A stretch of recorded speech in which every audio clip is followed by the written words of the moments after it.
नमस्कार दोस्तों, मेरा नाम है सोनू निगम और आप देखना शुरू कर चुके हैं सेंटर फॉर सोशल स्टडीज़ की वीडियो। तृतीय क्रियाकलाप जो चैप्टर है वो आपके ज्योग्राफी मानव भूगोल के मूल सिद्धांत में आता है। क्योंकि इस बार कोरोना की वजह से जो सिलेबस में थोड़ा सा कमी की गई है, उस वजह से द्वितीय क्रियाकलाप आपके सिलेबस में नहीं है।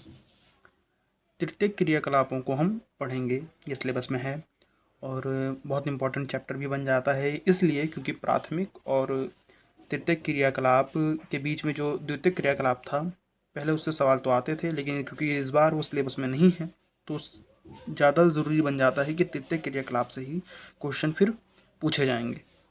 तो तृतीय क्रियाकलाप क्या होते हैं, ये कितने प्रकार के होते हैं, इसके बारे में हमें चर्चा करनी पड़ेगी। इस वीडियो में हम आपको बताएंगे तृतीय क्रियाकलाप के प्रकार, उसमें से भी सिर्फ व्यापार और वाणिज्य के बारे में। तो तृतीय क्रियाकलाप होता क्या है, ट्रेजरी एक्टिविटी होती क्या है। तृतीय क्रियाकलाप का यहाँ पे सीधा मतलब होना चाहिए सेवाओं से। अब ध्यान दीजिए, प्राथमिक क्रियाओं में हमने बताया था आपको, कि व्यक्ति प्राकृतिक संसाधनों का प्रयोग करके किसी चीज का उत्पादन कर रहा है। जैसे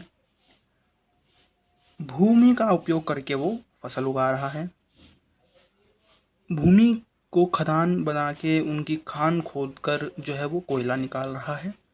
ये सब प्राथमिक क्रियाकलाप हो जाती है। प्राथमिक क्रियाकलाप। यदि व्यक्ति जो है, मैंने आपको फिर द्वितीय क्रियाकलाप में बताया कि द्वितीय क्रियाकलाप वो होते हैं जैसे कि आपने प्राथमिक क्रियाओं से प्राप्त जो आपका उत्पादन था उसको बदल कर आपने किसी तैयार माल में बदल दिया। जैसे कि मान लीजिए आपने किया क्या, आपने लकड़ी ली जो प्राथमिक क्रियाकलाप से मिलती है, लकड़हारा काटता है, लकड़ी ली और उस लकड़ी से आपने क्या किया, कुर्सी बना दी, मेज बना दिया, सोफा बना दिया। तो वो द्वितीय क्रियाकलाप है कि आपने उसका रूप बदल दिया। अब तृतीय क्रियाकलाप क्या है, देखिए अब तीसरा स्टेज क्या है, इस कुर्सी जो बनाई जिसने, अब उसे बेचना है। तो बेचना जो है, जो व्यापार करना है कि कुर्सी को बेचने के लिए एक शोरूम खोला जाएगा, वो जो व्यापार है, वो जो वाणिज्य है, वो जो कॉमर्स है, वो तृतीय क्रियाकलाप है। जैसे अमेजन और फ्लिपकार्ट सामान बेचती है, बनाती नहीं है, सामान बेचती है। वो सामान बनाती नहीं है, सामान बेचती है। जो सफल के आउटलेट्स होते हैं वो सामान बेचते हैं। तो ये फ्लिपकार्ट, अमेजन, ये सब तृतीय क्रियाकलाप है, व्यापार करना। तो अब जैसे मैं आपको पढ़ाता हूँ, तो ये जो मैं पढ़ा रहा हूँ, मैं आपको क्या कर रहा हूँ, आपको सेवा दे रहा हूँ। आपको सेवा दे रहा हूँ, किसी चीज़ का उत्पादन तो नहीं कर रहा, किसी ऐसी वस्तु का उत्पादन तो मैं नहीं कर रहा, लेकिन काम तो फिर भी कर रहा हूँ। तो मेरा जो काम है वो तृतीय क्रियाकलाप में आएगा, ये मैं सेवा दे रहा हूँ। इसी तरह से कोई डॉक्टर अपनी सेवा देता है, कोई वकील अपनी सेवा देता है, जो बैंक होते हैं वो अपनी सेवा दे रहे हैं। परिवहन, ध्यान रखिए, जो ड्राइवर्स होते हैं जो वस्तु को एक जगह से दूसरी जगह लेके जाते हैं, व्यक्तियों को एक जगह से दूसरी जगह लेके जाते हैं, ये क्या है, परिवहन है। परिवहन भी तृतीय क्रियाकलाप के अंदर आता है, ड्राइवर अपनी सेवा दे रहा है। संचार, कम्युनिकेशन, इंफॉर्मेशन, व्यापार और वाणिज्य, ये सब तृतीय क्रियाकलाप के अंदर आते हैं। तो मैंने जो यहाँ लिखा है कि तृतीय क्रियाकलाप का संबंध अमूर्त सेवाओं से है। मतलब अमूर्त सेवाओं का मतलब है जो आपको दिखेगी नहीं। भाई डॉक्टर आप जाते हैं, डॉक्टर आपको पर्ची पे लिख कर दे देता है, क्या उसकी सेवाएं नज़र आती हैं? जब आप दुकान जाते हैं, पार्ले जी बिस्किट खरीदते हैं, तो आपको दिखता है कि पार्ले जी बिस्किट का उत्पादन हुआ होगा, है ना, उत्पादन जब आप कर रहे होते हैं। लेकिन सेवाओं जो है उन्हें देखा नहीं जा सकता, बदले में उसको पेमेंट आप करते हैं, लेकिन उसकी सेवाओं को आप देख नहीं सकते। तो अमूर्त है। इसमें विभिन्न प्रकार की सेवाएं सम्मिलित की जाती हैं। सेवा, तृतीय क्रियाकलाप को सेवा क्षेत्र भी कहा जाता है। इसमें वस्तुओं का उत्पादन नहीं होता, बल्कि सेवाओं का व्यावसायिक उत्पादन होता है। तो ये तृतीय क्रियाकलाप के बारे में कुछ जानकारी है जो मैं आपको बता रहा हूँ कि ये एक प्रकार की सेवाएं होती हैं, इसमें उत्पादन नहीं होता है, लिटरली मतलब उत्पादन नहीं होता। हाँ, ये आप ये कह सकते हैं कि टीचर अगर पढ़ाता है तो वो उत्पादन ही तो कर रहा है, किसी इंजीनियर का, किसी डॉक्टर का, है ना, वो बात अलग है। लेकिन अमूर्त सेवाएं होती हैं ये। अब तृतीय क्रियाकलाप के प्रकार क्या है, तो ये जो मैंने ऊपर लिख रखा है, व्यापार और वाणिज्य एक प्रकार तो ये है, एक होता है संचार, एक होता है परिवहन और एक होता है सेवा। ये जो अध्यापक है, जो बैंकिंग है, ये सेवा। तो 4 प्रकार होते हैं, व्यापार वाणिज्य, दूसरा संचार, फिर परिवहन और फिर सेवा क्षेत्र। पहले मैं आपको व्यापार और वाणिज्य के बारे में बताऊंगा। व्यापार क्या होता है आपको अच्छे से पता है। व्यापार का मतलब है किसी भी वस्तुओं की खरीद और बेच करना व्यापार कहलाता है। भाई व्यापार और वाणिज्य क्या है, दुकानदार क्या करता है, कहीं से सामान खरीद के लाता है और आपको बेचता है। तो व्यापार से अभिप्राय उत्पाद के क्रय और विक्रय से है। क्रय मतलब खरीदना, विक्रय मतलब बेचना, खरीद फरोख्त से है। व्यापारिक या विपणन केंद्र क्या होते हैं? देखिए, जहाँ ये व्यापार होता है, जहाँ व्यापार मुख्य रूप से होता है, वो व्यापारिक केंद्र कहलाते हैं, विपणन केंद्र कहलाते हैं। आपके गांव में, आपके शहर में व्यापारिक केंद्र और विपणन केंद्र होते हैं। जैसे डीडीए मार्केट आप देखते हैं, दिल्ली में अगर आप रहते हो तो आपका डीडीए मार्केट होगा। आप डीडीए मार्केट जाएंगे, वहाँ आपको सभी प्रकार की सेवाएं मिल जाएंगी। वहाँ आपका फ़ोन भी रिचार्ज हो जाएगा, वहाँ आपको नया फ़ोन भी मिल जाएगा, वहीं आपको जो है इलेक्ट्रॉनिक्स के शोरूम मिल जाएंगे, वहीं आपको टेलर की दुकान मिल जाएगी, वहीं आपको बियर शॉप मिल जाएगी, वहीं आपको मेडिकल स्टोर मिल जाएगा। सब कुछ वहीं पे सेवाएं उपलब्ध हो जाती हैं। तो जहाँ पर ये सेवाएं उपलब्ध होती हैं, जहाँ ये सब काम होता है, उन जगहों को कहते हैं हम क्या, व्यापारिक या विपणन केंद्र या वाणिज्यिक केंद्र।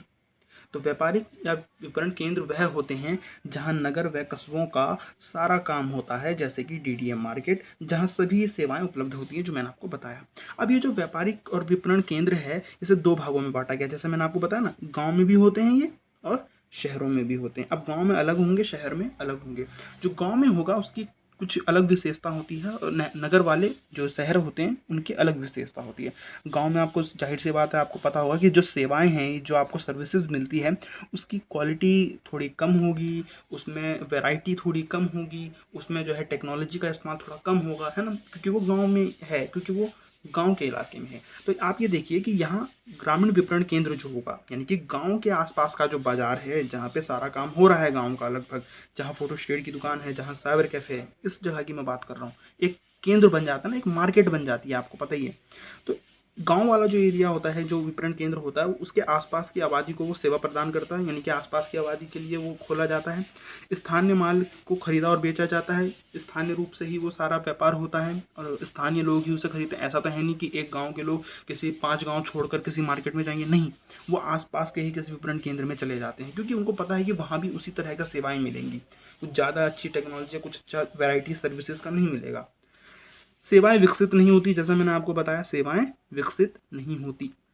यह ग्रामीण लोगों की मांग को पूरा करने का, वस्तु व सेवाओं की पूर्ति करने के लिए महत्वपूर्ण होता है, क्योंकि आसपास के जो लोग होते हैं, गांव के जो लोग होते हैं, उनकी जो वस्तुओं सेवाओं की जो मांग होती है, वो यही ग्रामीण विपणन केंद्र ही पूरा करते हैं। नगर विपणन केंद्र थोड़े अलग हो सकते हैं। अब इसमें कॉमन चीज़ तो यही है कि सेवा ये भी पूर्ति करते हैं वस्तुओं और सेवाओं की, ये भी जो है वस्तुओं को बेचते हैं। यहाँ भी जो है दुकानें और शॉप और जो आपका डिपार्टमेंटल स्टोर होता है। लेकिन आप देखेंगे कि यहाँ बड़े बड़े डिपार्टमेंटल स्टोर होते हैं गाँव शहरों में, है ना। या आप बिग बाज़ार देख सकते हैं, आप मॉल देख सकते हैं, आप कोई लाजपत नगर की मार्केट देख लीजिए, या आप साउथ एक्स की मार्केट देख लीजिए। तो यहाँ पर आपको हाई क्वालिटी की चीज़ें मिलेंगी और बड़ी बड़ी शॉप्स मिलेंगी, शोरूम्स मिलेंगे। और क्लिनिक भी जो होगा वहाँ पे डॉक्टर के पास क्या है, क्लिनिक भी होगा, तो उस क्लिनिक के अंदर हो सकता है एक्सरे की मशीन भी हो, लेकिन गांव वाले क्लिनिक में कोई एक्सरे की मशीन नहीं होगी। इस बात का ध्यान रखिए। तो क्वालिटी में फ़र्क पड़ जाता है। यहाँ अधिकतर विशिष्टीकृत सेवाएं मिलती है। विशिष्टीकृत सेवाएं मतलब उच्च कोटि की सेवाएं मिलती है, जैसे कि आपको लॉ फर्म मिल जाएगी, जहाँ वकील बैठते हैं, आपको यहाँ पे अच्छे हॉस्पिटल्स मिल जाएंगे आसानी से। विशिष्टीकृत बाजार भी प्रस्तुत करते हैं ये नगर या विपणन केंद्र, जैसे कि श्रम बाजार, लेबर चौक जिसे आप कहते हैं, लेबर मार्केट जिसे कहते हैं, जहाँ आपको लेबर हायर करने के लिए मिल जाता है। आवासन यानी कि रियल एस्टेट की मार्केट आपको मिल जाएगी नगर के विपणन केंद्रों में। शिक्षक संस्थान आपको मिल जाएंगे बड़े बड़े, जैसे आकाश इंस्टीट्यूट, फिट्जी वगैरह, आपको कहाँ, नगरों में मिलेंगे। व्यावसायिक सेवाएं जैसे अध्यापक, डॉक्टर आसानी से उपलब्ध होते हैं नगरीय विपणन केंद्र में। तो ये में थोड़ा सा अंतर है इसमें। अब मैं आपको बताता हूँ कि ये विपणन केंद्र किस किस प्रकार के हो सकते हैं। विपणन केंद्र किस प्रकार के हो सकते हैं? तो विपणन केंद्र जो होते हैं वो गांव में, जैसे ग्रामीण विपणन केंद्र के बारे में आपने पढ़ लिया, आपने नगरीय विपणन केंद्र के बारे में पढ़ लिया। अब ग्रामीण विपणन केंद्र कैसे लगते हैं, मैं आपको बताता हूँ कि ग्रामीण क्षेत्रों में आवधिक बाजार लगाया जाता है ना। आवधिक बाजार मतलब साप्ताहिक बाजार जो सप्ताह में एक बार लगता है, आपने देखा होगा ना, सोम बाजार, मंगल बाजार, बुध बाजार, है ना, अलग अलग जगहों पे लगता है। लेकिन वो जो व्यापारी होते हैं, वो जो दुकान वाले होते हैं, जो बाजार में लगाते हैं, वो हर रोज बिजी रहते हैं। सोम बाजार को वो सोम बाजार में लगाते हैं, मंगलवार को मंगल बाजार में लगाते हैं। तो ऐसे वो हर रोज काम करते हैं, लेकिन किसी एक जगह काम नहीं कर रहे होते, हर रोज अलग अलग बाजार लगाते हैं।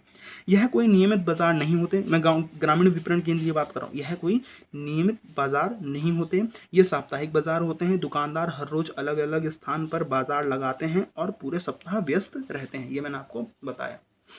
नगरीय बाजार केंद्र में दो प्रकार की विशेषताएं देखी जाती है। एक होता है फुटकर व्यापार नगर में, एक होता है थोक व्यापार, है ना, जैसे आज़ादपुर मंडी थोक व्यापार है। फुटकर व्यापार, जैसे आप लाजपत नगर की मार्केट देखेंगे तो वो फुटकर है, रिटेल। अब फुटकर और थोक में अंतर क्या होता है? देखिए, फुटकर व्यापार जो होता है, ये अपना सामान कस्टमर को बेचते हैं, और थोक व्यापार जो है, ये अपना सामान किसे बेचते हैं? दुकानदार को, यानी कि रिटेलर्स को बेचते हैं। फुटकर मतलब रिटेलर, थोक व्यापारी जो है अपना सामान दुकान वालों को बेचते हैं, जो है फुटकर व्यापार। और फुटकर व्यापार यानी दुकान वाले अपना सामान कस्टमर को बेचते हैं। इस बात को अंतर है। तो दो तरह का व्यापार होता है नगरीय विपणन केंद्रों में। फुटकर व्यापार क्या है? ये उपभोक्ताओं को वस्तु बेचते हैं। विक्रय प्रतिष्ठान बड़े बड़े होते हैं, यानी कि जैसे बिग बाजार हो गया, आपका इजी डे हो गया, ये बड़े बड़े इनके विक्रय रिटेलर शॉप होती है, मल्टी ब्रांड रिटेलर शॉप होता है इनका। इनके पास जो है भंडार होता है, बहुत बड़ा भंडार होता है, बहुत बड़ा स्टॉक होता है इनके पास। अब आप देखिए कि फुटकर व्यापार यानी कि जो कस्टमर को बेचने वाला जो व्यापार है, एक तो वो है कि जो दुकान खोल के बैठ जाते हैं, ये एक क्या हो रहा है, अब आप ऑर्डर करिए, आपको सामान मिल जाएगा। जैसे आप फ़ोन से ऑर्डर कर सकते हैं, है ना, जैसे आप डाक के द्वारा, कुछ कुरियर के द्वारा मंगा सकते हैं, रेहड़ी पटरी हो सकता है, या इंटरनेट के द्वारा फुटकर व्यापार भी अब हो रहा है, जैसे फ्लिपकार्ट और अमेजन वगैरह। क्या है? एक रिटेलर वेबसाइट है, रिटेल वेबसाइट है, ये कस्टमर को अपना सामान बेचती है। तो ये फुटकर व्यापार है जो नगरों में ज़्यादा आसानी से उपलब्ध होता है। एक होता है थोक व्यापार, जो अपना सामान बड़ी मात्रा में किसको बेचते हैं? दुकानदार को बेचते हैं, यानी कि फुटकर व्यापारियों को बेचते हैं। थोक व्यापार में बिचौलियों द्वारा काम होता है। आपको पता है, मीडिएटर होते हैं, वो बस क्या करते हैं, किसानों से अपना सामान खरीदते हैं, फिर वो किसको बेचते हैं? कस्टमर को तो बेचते नहीं है, दुकानदार को बेच देते हैं। उन्होंने किसानों से खरीदा 100 रुपये में कोई गेहूँ, उसी गेहूँ को वो 20 रुपये में बेच देते हैं। तो अपना कुछ काम कर नहीं रहे वो, बस लेकिन 20 रुपये का अपना मार्जिन और जो बिचौलिए हैं वो बना लेते हैं। इसी तरह से थोक व्यापार जो है वो तैयार होता है। यह फुटकर व्यापारियों को बड़े पैमाने पर वस्तु बेचते हैं, जैसे कि मैंने आपको बताया। यह फुटकर व्यापारियों को उधार भी देते हैं। और यहाँ तक भी कहा जाता है कि जो फुटकर व्यापारी होते हैं, जो दुकानदार होते हैं, वो अपना जो दुकान चला रहे होते हैं, वो असल में थोक व्यापारियों के पैसे पे चला रहे होते हैं। तो उधार में ले लेते हैं, फिर बेच देते हैं उस सामान को कस्टमर को, फिर जो पैसा आता है तब जाके वो थोक व्यापारियों को पैसा दे देते हैं। तो ये है आपका व्यापार और वाणिज्य प्रकार। एक प्रकार की सेवाएं होती है। जो दुकानदार है, ये अपनी सेवाएं प्रदान कर रहा है, अपना श्रम लगाकर आपको सामान बेच रहा है, तो वो आपको सेवा प्रदान कर रहा है। ये तृतीयक क्रियाकलाप का एक प्रकार है। तो इस वीडियो में इतना ही। अगले में मैं आपको परिवहन संचार के बारे में बताऊंगा। इस वीडियो के लिए इतना ही। बाकी वीडियो को लाइक और शेयर करिए 12वीं क्लास के अन्य छात्रों तक, और चैनल को सब्सक्राइब करें। धन्यवाद।